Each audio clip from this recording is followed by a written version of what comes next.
Well, first, let's get to the latest on Tesla because it's about to hit another milestone in China. The electric automaker telling Reuters it will deliver its first cars made in Shanghai to the public on January 7th. Ines Ferre is here with me. And Ines, what's the latest in terms of this and the potential impact it could have on Tesla going forward? Well, these deliveries are expected to take place at an event in their Shanghai plant. And this is so important because China is such an important market for Tesla, in part because it's such a big market for the electric vehicle market, but also because of taxes. And this is because before, with Tesla imports into China, you had to pay import duties.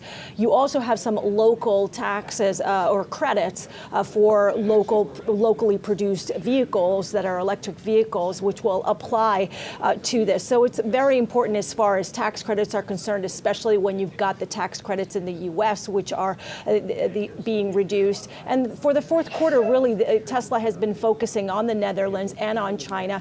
And this is significant. This is significant that they're able also to deliver these vehicles prior to the Chinese New Year, which was their goal. They wanted to deliver them prior to the end of January when the Chinese New Year begins.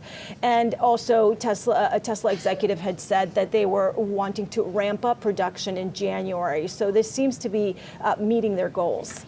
Ines, there was another bullish call out on Tesla, even though there are still some concerns out there. It seems like the bulls at least aren't going away. Canaccord Genuity raising its price target on Tesla to $515. It's one of the highest on the street. They're predicting that the sales of electric vehicles will accelerate into 2020. Is there any, can you poke holes at that argument at all, or any risk that this might not come true?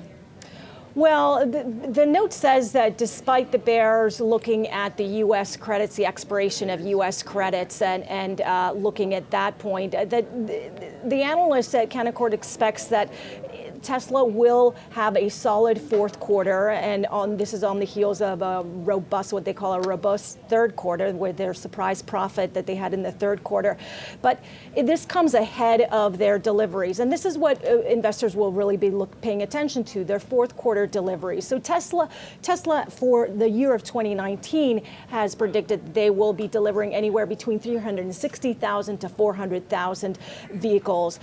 Canaccord is expecting that Tesla will come in above the lower end of that range that they mentioned. So they're expecting them to come in at around 369 vehicles for the year of 2019. But then you have some other analysts like Cowen, which had recently predicted that they're going to be coming in just shy of their estimate. But certainly when you look at this stock, Seana, just in May, it was trading at below $200 a share in early June. They had their better than expected earnings for the third quarter, and then the whole buzz around the Cybertruck, whether you like the Cybertruck or not really, it created a lot of a buzz around the company. And then the Shanghai factory, the developments there, and also Tesla being able to identify a location for the European gigafactory and making progress, according to some reports, on the land for that European factory, which will be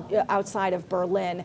So as far as this Canaccord, it's, as you said, one of the highest on the street, and that's a price lift of $515 coming from $375, Seana. Yeah, a huge move to the upside. And again, Tesla today not trading too far from its recent all-time high. Ines, thank you. Thank you. Hey investors, Zach Guzman here. Are you interested in learning more about the markets and getting the latest financial news? Well, then click right here to subscribe to our Yahoo Finance YouTube channel. Get the latest up-to-the-minute market analysis, big interviews in the world of finance, and information on how to manage your money every day wherever you are.